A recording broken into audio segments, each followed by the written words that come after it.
big thanks to all our sponsors, Skips and Bins, telephone 0800 25 45 25 3, email inquiries at skipsandbins.com, website www.skipsandbins.com, easy contract free and pay-as-you-go waste collection. A big thanks to Mr. Vicky's Sauces, handmade in Cumbria. You can order yours today by emailing info@mrvickys.co.uk or telephoning 01768 210 102 or go to the website mrvickys.co.uk. A big thanks as well to United Group Travel. They are a UK coach holiday firm based in Morpeth. For just £30 deposit, you can book a trip across the UK. There are no strangers on their buses, just friends you haven't met yet. They're taking bookings now for 2024 tours, and you can call them on 01670 632 460 or mobile 0791 666 4174 or 07957 141 654. Big thanks to Media Arts for all the help with the video side of things. And a big thanks as well to New Workwear. You can find them at newworkwear.com. Please subscribe to the channel. All you need to do is hit the subscribe button. It's free. Hit the thumb up under the video to like the video and click share to share to your other social media. We're also available as a podcast on iTunes, Spotify, and other podcast providers. If you want to help the channel financially, why not take out a one-off £25 membership? What do you get for your money? You get a scarf, you get a pen, you get a membership card and a cup, and you get entry into the monthly draw. How do you do it? Go to NUFCmatters.com.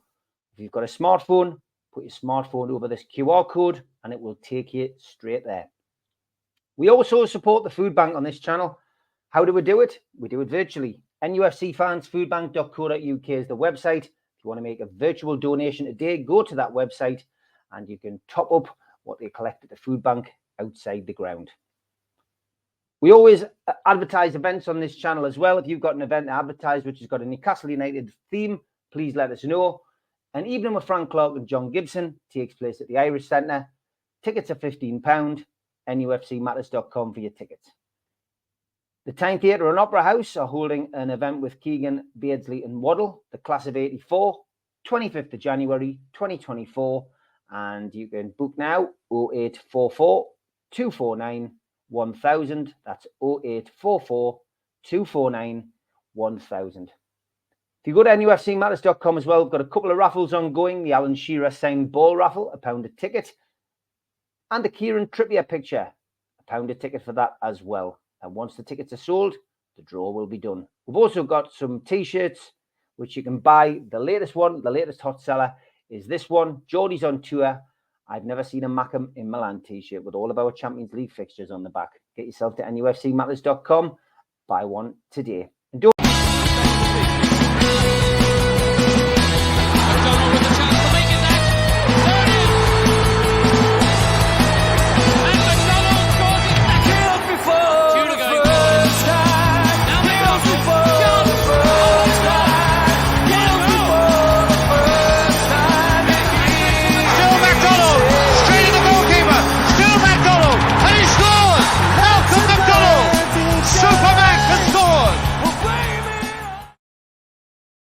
Here we are, all together. Welcome to NUFC Matters with me, Steve Wraith, and delighted to say that me, Malcolm, and Gibbo are together. How are you, lads? Yes, good, thanks, Steve. It's like the old days. It's like the old days.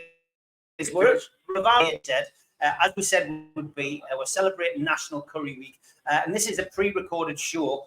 We're pre-recording this on Wednesday, so we're just ahead of the PSG game. So tonight we won't be discussing that game.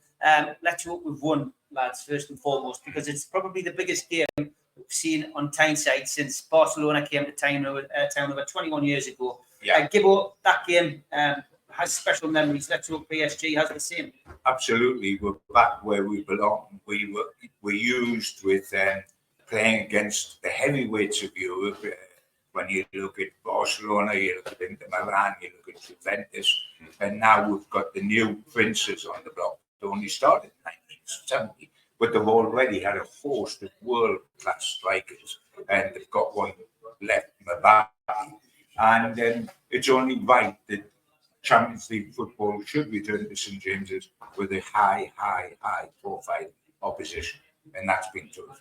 We call this a group of death, Mal. AC Milan, Dortmund, PSG, but really for us, it's a group of enjoyment. It's our first season back in the Champions League. This is what last season was all about. So no matter whether we go out at the first hurdle, our main ambition has to be, to continue building this club up from where it was and getting back into the Champions League season after season. Yes, absolutely. Couldn't agree more. And this is going to be a massive learning curve. It started in AC Milan a fortnight ago, and it's going to continue tonight. That one was away from home. This one's at home. The Champions League, it's new to the vast majority of supporters, but it's also new to the vast majority of the players as well.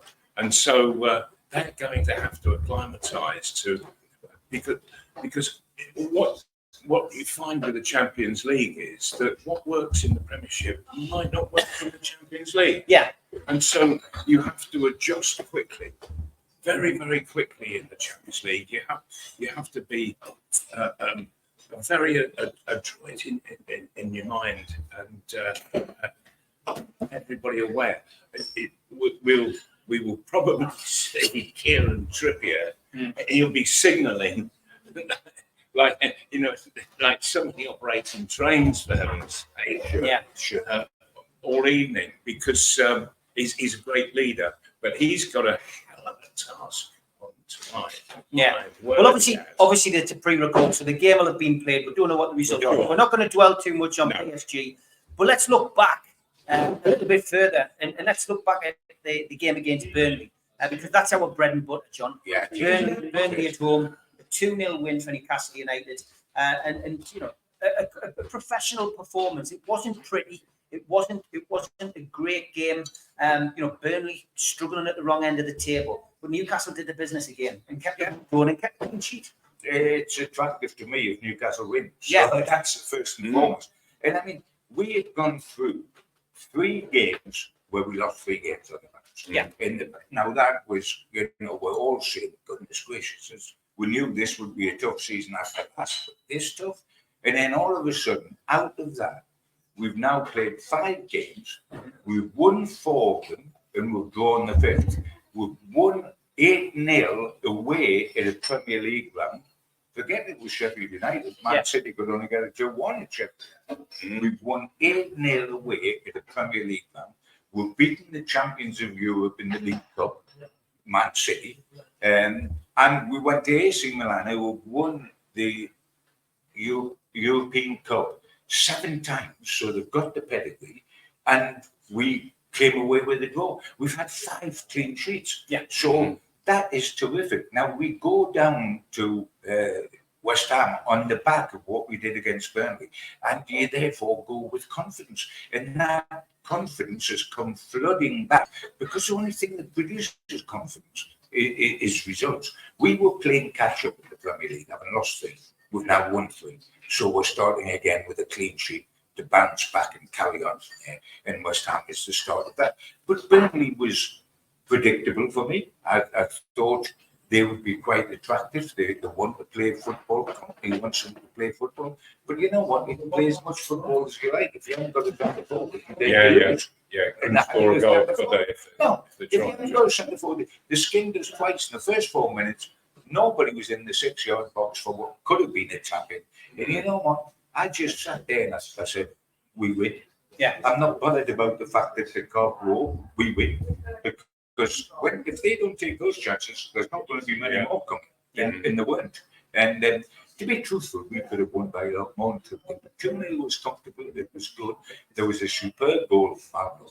The other one was a penalty. But what a good goal from Pablo. That was very reminiscent, wasn't it, of that 11-game run that he had last season. And so, and that's hopefully that's the start of another run. Yeah, because he seems to get all his goals in a glance, and then and then he's starved. Mike, every goal he scores is well, Malcolm. He does get them close, but every goal he scores is exactly the same. It's a worldie. It's a world. He touching, Yeah, touching yeah, from the wing, he gets absolutely. it on that foot, and Yeah. he curls it in the far corner, and it looks a worldie, and it is a worldie, and everyone's the same. And defenders in the Premier League know how he scores, but they're still constant. They can't They stop like him, yeah. to come inside and get a look at the goal, and he buries it, and it looks terrific. And he had competition on his side because Murphy had been selected ahead of him. Yeah.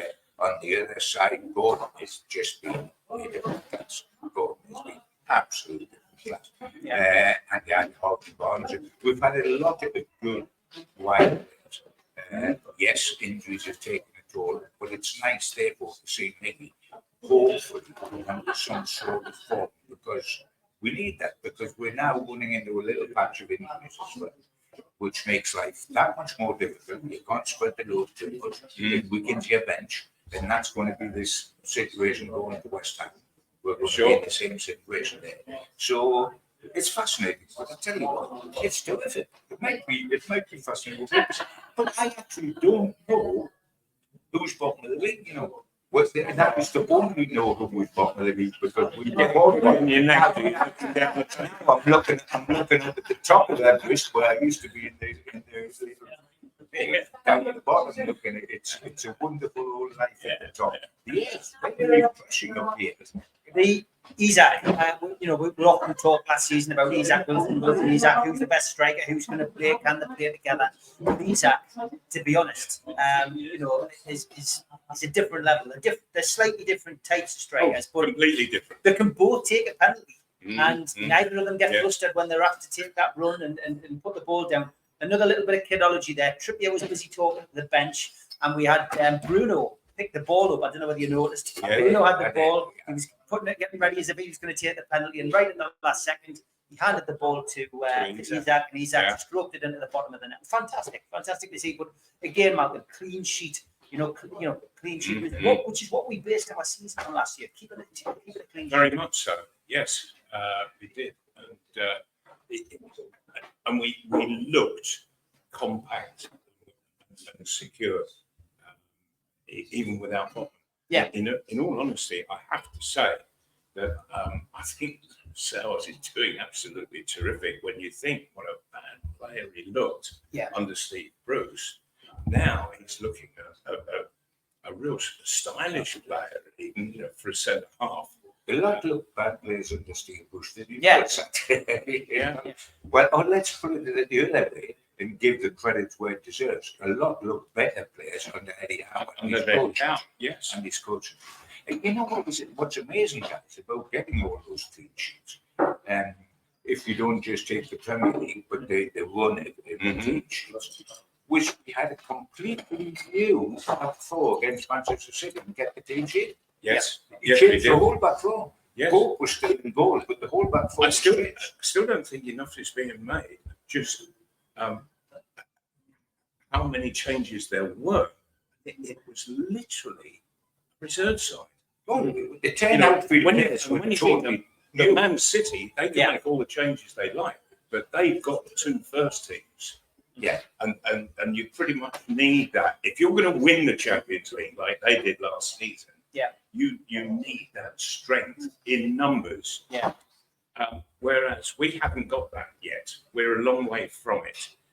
We're restricted by the transfer regulations and what have you that are being set. And so it's going to take time to get there. But I watched that reserves side and I was really, really impressed. Manchester City had a huge amount of possession in the first half, but did nothing with it, really. They had one shot on goal, which Pope saved with his foot. Yeah. In the second half, boy, we really did start to play against them. Yeah. And I think that mind was bringing on two senior players in Bruno. I think those two changes, yes. It changed. That's right. Yes. But for me, the star man in the whole of the game was Livramento. was against Grealish. Yeah. Oh, I think he put Grealish in his pocket. But Grealish, in the sides against Alvarez, who's a World Cup winning centre forward. yes, he is. Yes, he is. Yes, and Lascelles, I used to see him looking around, and and he was getting into a panic. Yeah, He just seems to be so nicely in control of himself and everything around him. Yeah. And so, well done him. It's lovely to see such a positive change in a player. And so I'm sure that with Botman being injured at the moment, Lascelles, he's becoming a little bit of a fixture in the first team. And so, I'm quite happy. If that had been 2 years ago, I would have gone. Oh no. I want to ask you about Dan Burn, because off it we were talking about Dan Burn, and we had Adam Pearson here because we've been doing a bit of promotion for Raval's National Curry Week, donating money feeding for families. If anyone comes in and buys a chicken tikka masala, I think it runs till Saturday at the restaurant, which is great, and something we're only too proud to support. But we were talking about Dan Burn, and I raised the question on the North East Breckley show this week on Toon Radio that we seem to always, as football fans, have to have a scapegoat. And I feel personally at the moment that Newcastle's scapegoat is now Dan Burn. I feel that a lot of people don't want to see Dan Burn in the team because they think that he's weak compared to what we could play there. And I think we've gone from, in a short space of time, I think we've gone from criticising Nick Pope. I think a lot of people are saying that he shouldn't be in goal. We should be giving Dubravka a chance because we went through a bad start of the season. Then I think we moved on. To Pope from Sean Longstaff, who got a lot of stick last season. People saying he's too slow. He shouldn't be in the team. But when he wasn't in the team, we missed him. Really suffered. We missed him because he's like the glue that holds that midfield together. And you notice the difference in Bruno when Longstaff's playing. So now that's passed on. Now I feel like it's Dan Burns' turn. And I think Dan Burns getting it in the neck because he has made a few mistakes. He isn't the quickest. He doesn't look like a left back because of the height. But I just think he's in the latest in the long line of scapegoats. Now you've said it there, Steve. Mm-hmm. He's making a few mistakes. Yeah, okay. And the levels that Newcastle are playing, yeah, can't afford to have anybody making mistakes. It's human nature, though. People will make mistakes. Yes, but the way that Dan Burns started against Burnley, he was skinned twice. Yes, in the first 5. So our team's targeting Dan Burns. Absolutely. Yes, absolutely. All sides up. If you have a look at Newcastle United and you say their defence last season, alongside Manchester City's, was the meanest in the Premier League, and now they've got 5 clean sheets. Now, if you want to defend Dan Burn, you can say Dan Burn is part of both of those, and that is absolutely true. Yeah. They're part of the success of both. But if you were to say, well, what's the weakness? Do I attack Botman? Does the goalkeeper not good with his feet? Can Trippier get going forward? Is Shaw got a mistake? You can do all that and get perhaps a glimmer of hope. But the one you would settle for, rightly or wrongly, you would say, this guy's too big for a left back. He's not a natural left back, he's a natural centre half. He turns like the Queen Mary, being all round like Tony. And you know what worries me then is the winger is away. And I almost don't want that to catch him because Dan's trying so hard to catch him. Sure. He's going to be pulling his shirt and he'll be in the box by then. And it looked to me that in all honesty, they haven't got much of a clue on how to score a goal. No. Even when they're this guy rolled 2 balls across the goal, it's just you. And there wasn't anybody there. It was your birthday. Yeah. There wasn't anybody there. Steve hasn't said what he said. I feel uncomfortable having a go, or it appearing that I'm having a go with that because he's the loveliest lad. He is one of us. Yeah. He cares with his own total passion about Newcastle United. He not only gives you everything, but he gives you everything and a bit more. Yeah. And so that's terrific. But bless him, with his lack of pace, playing out on the tram lines against a good winner, You can't put that right with a big heart. You can't put that right by tactically making certain you're not exposed. You can do it to a certain extent, but you can't do it totally because a lack of pace is a lack of pace. And you will get caught on occasions because of that. I'll put it another way. If you look at all the quality Champions League sides, then we wish to become that equality of play against the Champions League side. They don't have a damn Burnley left back. Yeah. They don't have a damn Burnley. And that's tough. But you see, I go back to the entertainers, Steve. When I had the entertainers, we had people who were very, very important to the building of this club. Killer Clang was a typical example. Without him, the entertainers would never have got off the ground. Yeah. No question. But the biggest certainty was when they got off the ground and were sent top of the Premier League, the killer wouldn't be sent off. Yeah. He would be replaced by them, but he would still be held in great affection for what he did to get us there. Yes. And I think Dan Burn is the modern day killer. Yeah. John, that's a very good point that you raised. It really is. What I think we saw against Man City was an incredible display from Livramento. Yeah. It was incredible. He put Grealish in his pocket, and Grealish, he was becoming so frustrated. He couldn't get past Livramento to say £100 million England in the yes, absolutely. And I just wonder what went through Livramento's mind when the next team sheet went up. It wasn't in the team, and it's a difficult position because you see, there's no question that he had looks. Yeah. And if you remember, he said because some of the press rightly said, "Isn't he a centre half?" And he said, "No, categorically, he's not. He's a left back." And he did play left back for Brighton. He also played centre half for Brighton. So, yes. But he was very specific when he was pushed on that question in a press conference, not once but twice over the course of last season. Dan Burn is a left back. Because he's picking him left back. If he said Dan Burn is left back, he's centre half. The next question, well, why the heck are you picking him? So has he put him into that position? Has he put him into a predicament? Has he put himself into a predicament for that? He's such a believer in himself, and I mean this as a terrific compliment. Not having a go. He's a believer passionately in what he does, and he believes that 50% of the fight on the field is what it's why he go with the cells at the right moment, why he go with Burton at the right moment. He knows the Champions League centre half. Yeah. There's no question. I mean, Eddie's not daft.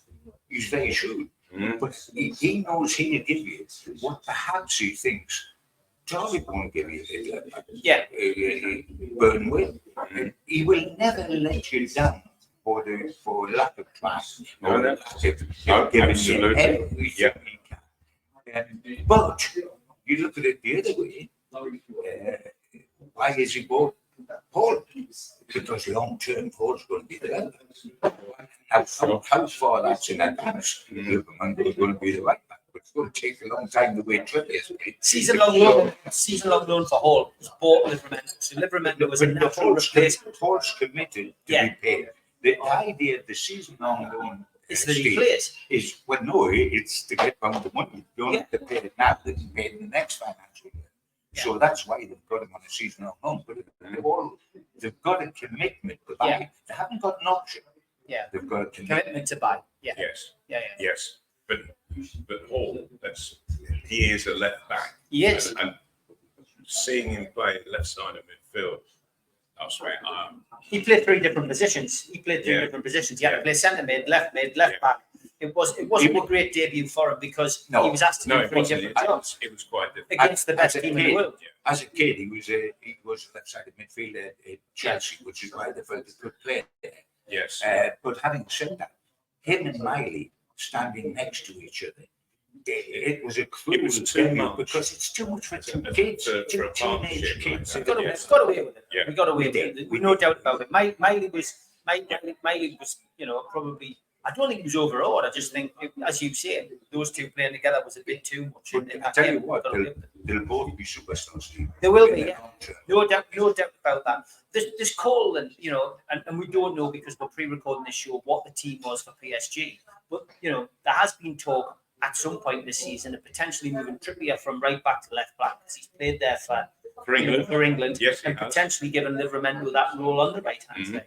Yeah. Would you do that? Would you consider that? I would seriously consider it, and I think I would even do it.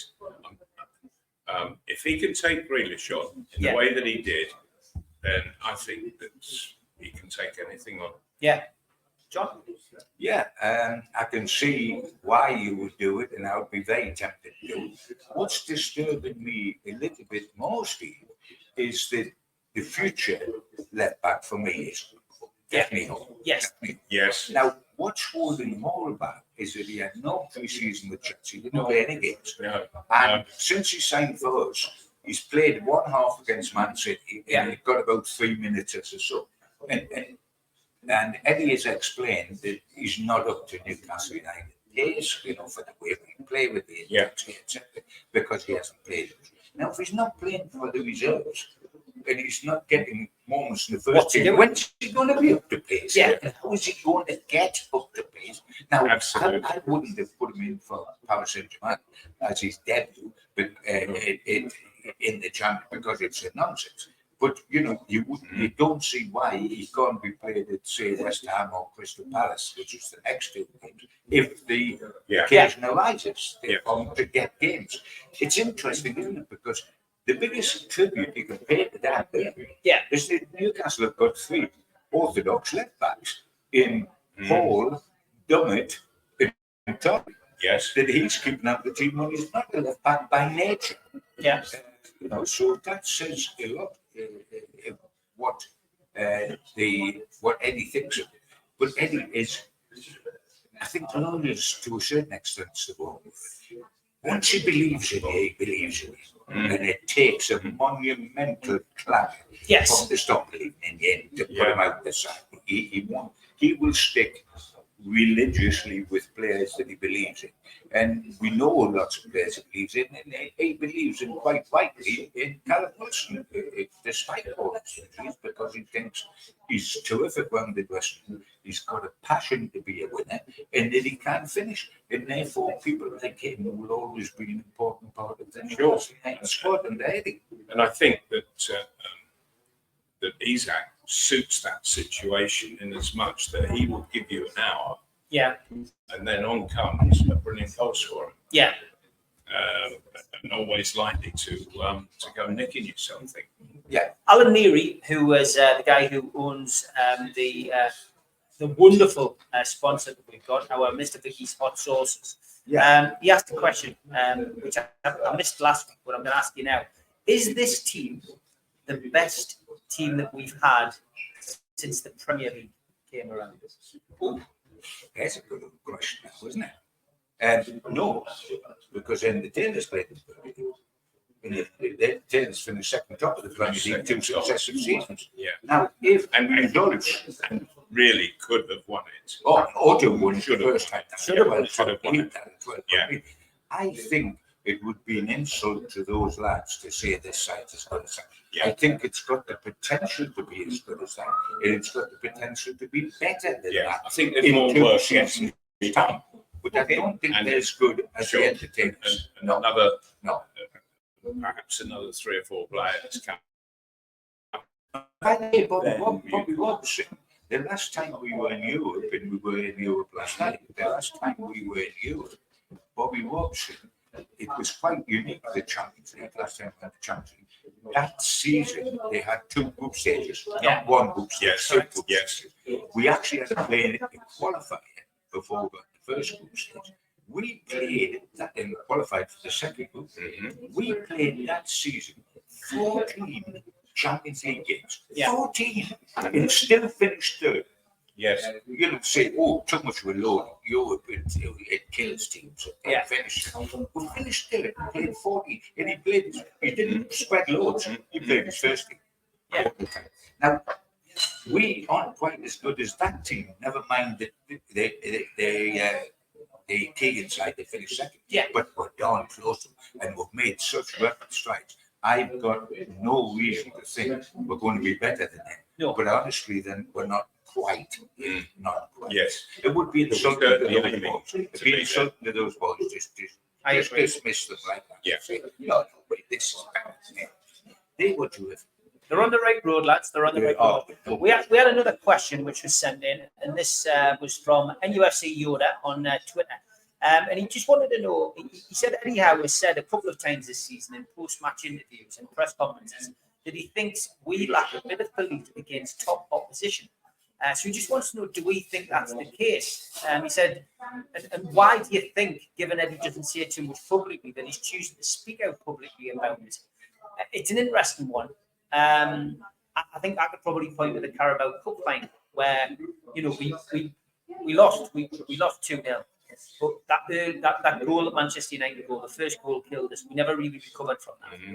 But I felt we were a little bit in awe of them at times. But, you know, if Eddie has come out and said that, you know, that's something that they've got to overcome now. How do you overcome it as a football club?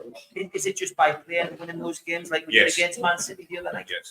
Yes. And what Newcastle did last season was absolutely terrific. But there were times where I felt that they didn't generate the confidence that how well they did should have generated. Yeah. And so we are just lacking that extra bit of confidence that the level that Newcastle are playing at deserves. And but there are two ways in which you can build that confidence up. One is winning games. Yeah. And two is bringing in top stars. Well, we know that is going to happen, of course, as time goes on. And then you do win games. Yes, more and more. It's interesting the point that Steve was making. It was made by our lovely listener. That was about, you know, all the other opponents. I think Eddie brought it up because he wants to say publicly to the lads, so that not just thinking he says this in the dressing room, but he's saying publicly, you are good. Yeah. And you've got to start believing you're good. And if you do start believing you're good, you'll get the results. Yeah. And I think that there are moments where we can pick out, and we're not being hypercritical because all three of you are huge Newcastle United fans. But there are moments, you mentioned the cup final at Wembley, Steve. Yeah. For me, I can say, did we go to Man City when we lost 1-0? Yeah. We were more determined not to let the power load in. And 1-0 was a good result in terms of if you had to lose. Rather than have a real go at them. Because it was the only shot of the game. Yeah, but there's a feeling among some Newcastle fans if we'd had a bit more of a go at them, we might lose. Yes. Couldn't agree. And you can also say that we went to AC Milan, and it's thoroughly understandable not to lose. And it's certain we didn't lose, and what a fabulous point it was. But we didn't rattle that cage. No. We didn't rattle that cage. And that's the next step. We will go to Manchester City and we'll go to AC Milan and we'll rattle their cage. Yes. We don't say these, one's European champions and one's 7 times European. Yeah. And so, oh dear, we are going to do well here, and the results are good. But we'll go and say, listen, we don't care about that. We are going to be. So Man City at home would be a huge help in that, towards that. But I think it is a step we've got to take, and I think Eddie's been very clever, and he's saying it in the dressing room, but he wants the lads at home to see him talking there and saying, in effect, hey, we are good. The Carabao Cup game at Manchester United will be one of those games where if Newcastle can go to Old Trafford, the theatre of dreams, and make it the theatre of nightmares, then that's going to be ultimately a step in the right direction. Absolutely. Yes. And by the way, we'll never have a better chance. No, won't. We'll never have a better chance because they're in turmoil. They are in turmoil. They're in turmoil. So this is the time to go there and put them to the sword. And we're quite capable of doing that. But what we've talked about is what we've got to do. Yeah. We haven't got to think this is the side that we're lost at Wembley. This is Manchester United. This is the theatre of dreams all year. Yeah. We're going to stick in the game and hope we're going to break near the end. Yeah. We go to them and take the game to them. We win. I agree. I want to just divert off Newcastle United chat for 2 seconds and ask you both about this guy. Franny Lee, Yes. Manchester City legend, of course. But we lost him this week. We did. Memories about him? Did you play against him, Mal? Or Yeah. happy times? Or is he one of those players? I played against him for Newcastle. Yeah. And I was in the same England squad as him on a number of occasions. But in my first season at Newcastle, I finished up scoring 29 goals. Right. Franny Lee hit me for highest goal scorer In the league. in the league. Yes.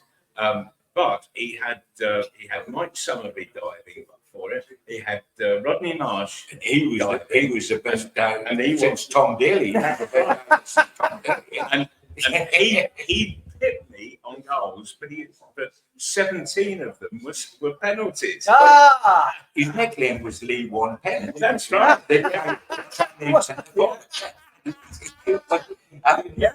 I mean, he was a lovely player.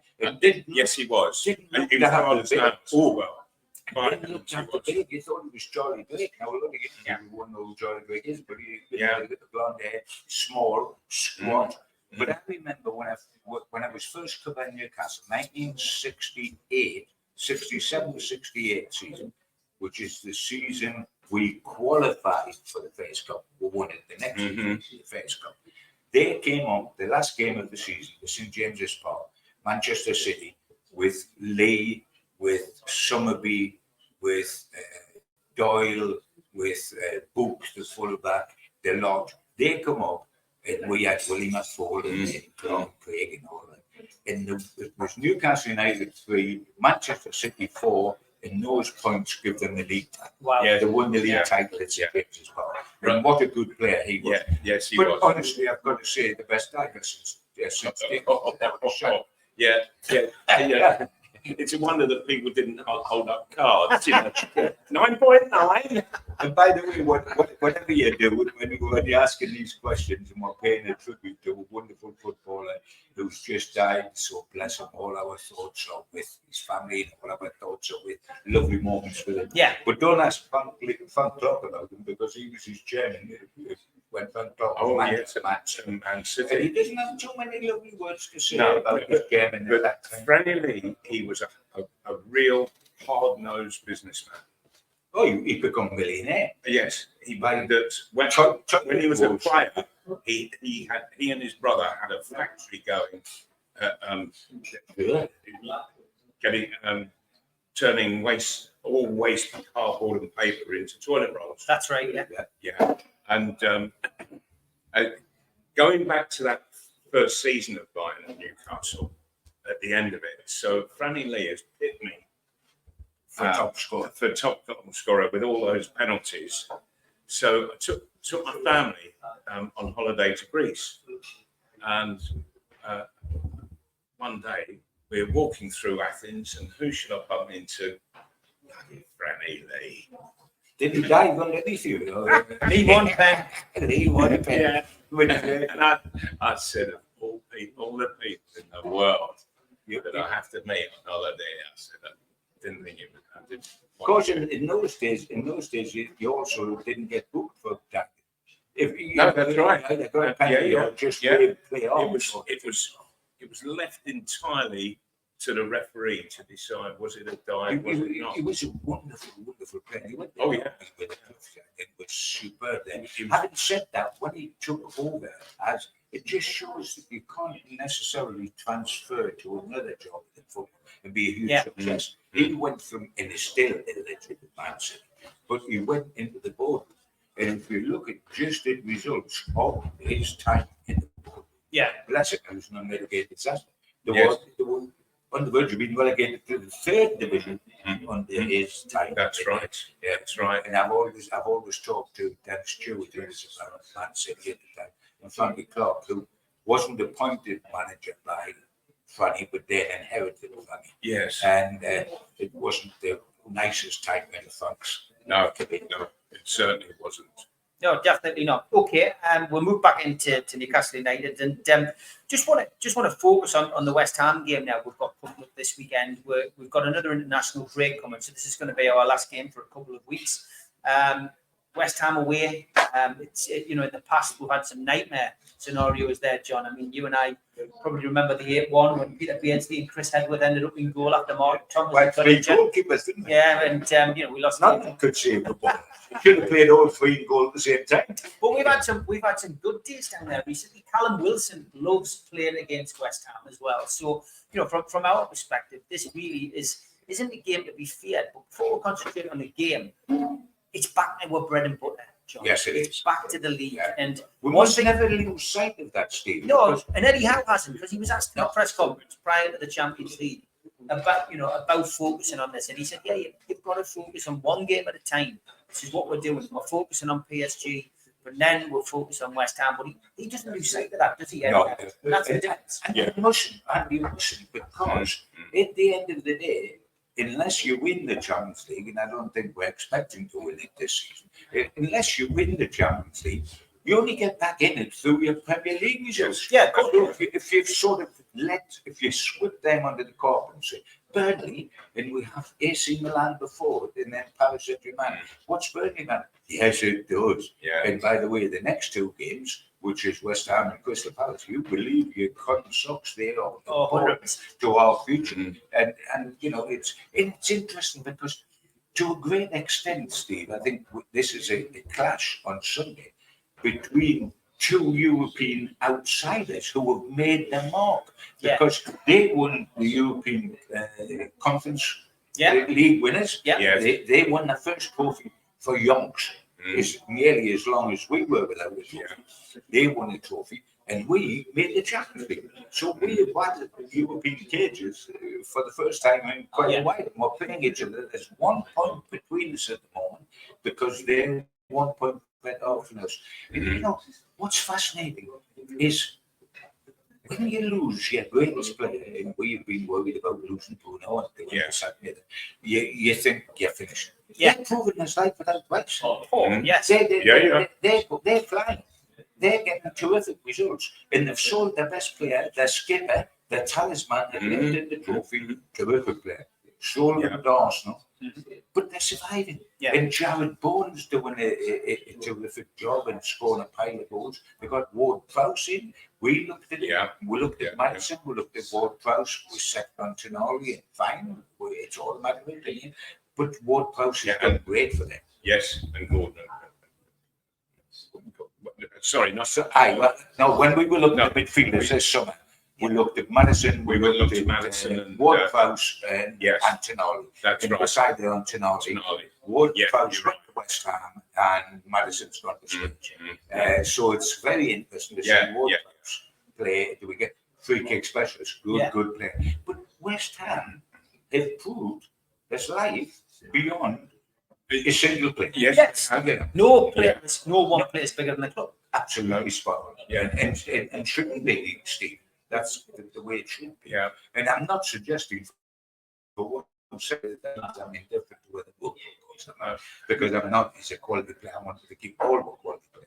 And by the way, his form is so to go back to what it was. Sure. And I've got a lot of time for the manager. David Moyes. Yeah, I really have. I think he's an excellent manager.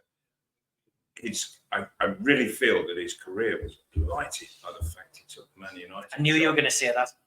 For me, you're right. It's blighted because he took the Sunderland job. Well, it's that as well. It's that as well, John. It's that as well. But taking the Manchester United job is it for any manager? It's a poison chalice. It was totally the wrong time. Look at Ten Hag. You don't want to follow Ferguson. You don't want to follow Wenger at Arsenal. No, to be the next absolutely one. The next one. Don't. And I'll tell you what, that I think over the next few years, nobody will want to follow Howe. Absolutely. Newcastle. Yeah, absolutely. Hopefully it's for many more years, yes. But I think you're right. Yeah, Moyes deserves the praise and he deserves the credit for what he's done there. And he did well at it. Yes. He did magnificent. But funny, he did magnificent. That's how he got my age. Quite funny. His win at the weekend goal was his 666th Premier League match of his career. Wow. 666 as a Incredible. manager, and yet for all he Sounds how like well he the devil. did, how well he did at Everton, etc. That was his first trophy as a manager. Yes. That win last season, and I was delighted for him, despite him going to something. I was delighted for him because it was his first trophy, and he was so thrilled, and he was on the verge of flipping sack, you know. It Yeah. was done. Yes, it was. Wins a European trophy. Yeah. They put the boardroom tank in the reverse. Yeah. And off Yes, it go, and all the way to that final. I think he was under the threat of all the way to the final. Yeah. So it's going to be very, very interesting on Sunday. Yeah. It certainly is. Yeah. But as you sort of mentioned, Steve, this is a ground. We have had the 8 ones, but this is a ground. I think we've won 4 and drawn 1 or something. Let's say we have been successful on this ground since West Ham left up the park and have got this ground. We've been successful, and therefore we don't travel with any fear whatsoever. And really, we shouldn't travel anywhere in the Premier League with fear. No. And I include Man City, Arsenal, the new Spurs, etc. We shouldn't travel anywhere with fear. And I tell you one thing, man, a lot of clubs will travel up here with fear. Yes, they will. Because of what St James's Park. Is there going to be harder for West Ham? They've got 1 day less to recover. They play Thursday night, of course, in Europe. So this show goes out on Thursday, so they'll be taking on Bundesliga side SC Freiburg for a European tie on Thursday. Are they playing away from home? I don't know. To be honest, but Because if they got travelling, then it does. Well, that's why the game is Sunday instead of Saturday, because they're in Europe on Thursday, and it's not on television. It's not television. West Ham are away, so they are travelling. Yes. Right. Does that make a difference? Yes.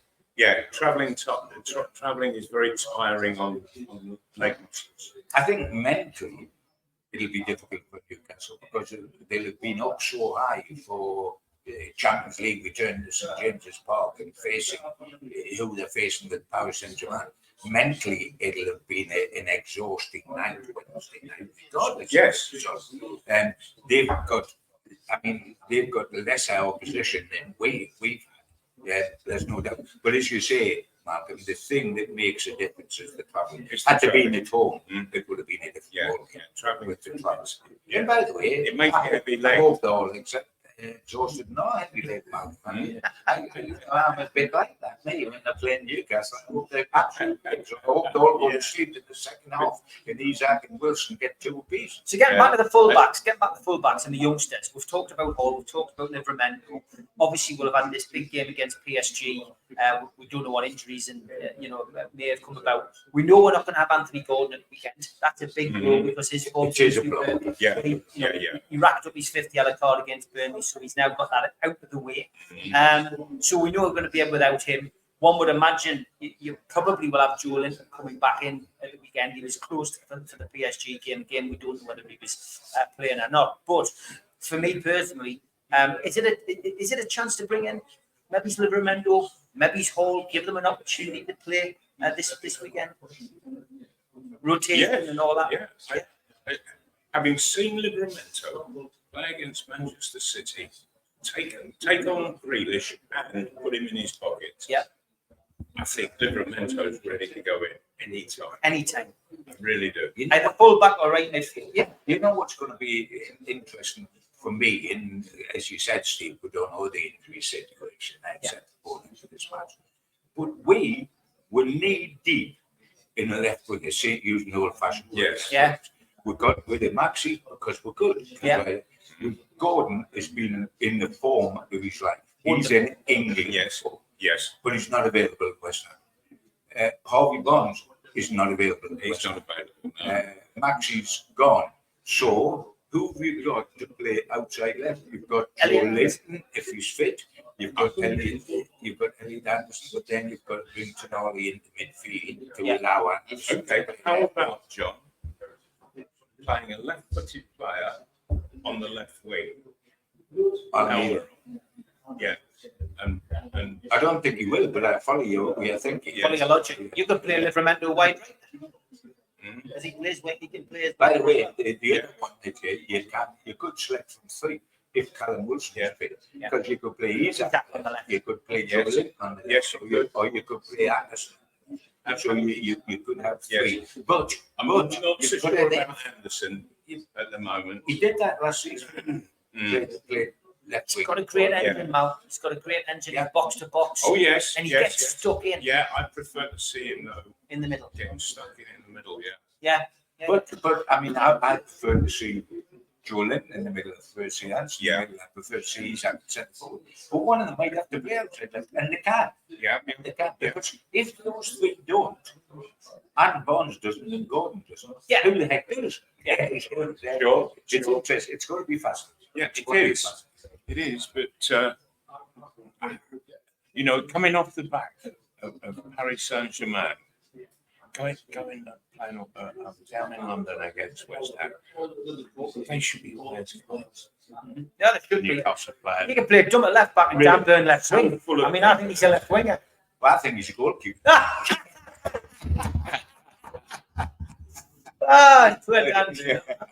You know, this reminds me of the whole Maxi thing. Those of you who've watched the show for a long time will know that the lads, Malcolm, don't mention Maxi, didn't want to praise him. I used to stick up for him, and so did Trolls in the chat. Let's go to the predictions, then, guys. Newcastle away to West Ham. I'll come to you first, John. How do you see this one going at the weekend? Hard, not knowing what happened with Paris Saint-Germain, both injury-wise and results. Yeah. Tight, because they're punching above their weight this season. Yes. We aren't punching above our weight, we're punching at our weight.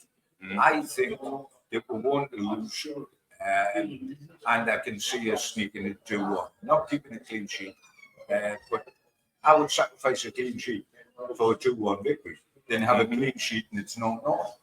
Yeah. I don't think we'll lose, but I'm looking for a 2-1 victory. No, I don't think we'll lose. Okay, Mal, what's your prediction? All right, I'm going to go for Newcastle to win 2-0. I think they will be absolutely high coming off the back of The game against PSG, PSG, regardless of the result. and they will, and that they'll be so full of it. Yeah. They really will. We hope so. Yeah, What do you think? I'm sure of it. I agree, because I think what the Champions League is doing for Newcastle United is giving them the opportunity to play against better players. And you have to raise your game when you're playing against the likes of AC Milan, PSG, and Dortmund. And I think that the intensity and the level that Newcastle find themselves in Europe is making them better players. And I think they'll go to West Ham on a high, regardless of what the results be, with a bit of squad rotation. I'm going to go for a Newcastle 3-1 win. I think they'll win. So it's a clean sweep for me and the lads today. Great to be at Raval Restaurant. Please get in before Saturday if you can to support National Curry Week and help feeding families to buy chicken tikka masala at the restaurant and donate the equivalent of that to the charity. And Wonderful. We'll make it a few quid. And this is what the chicken tikka masala looks like. I've got a picture of it. So where is it? There we go. Oh, yes. It looks very nice. Get that ordered. It looks very nice. Get it ordered. But, thanks for Raval for having us. Thanks for you for watching. We'll be back next. Take care, guys. Take care. Bye-bye. Bye-bye. Bye-bye.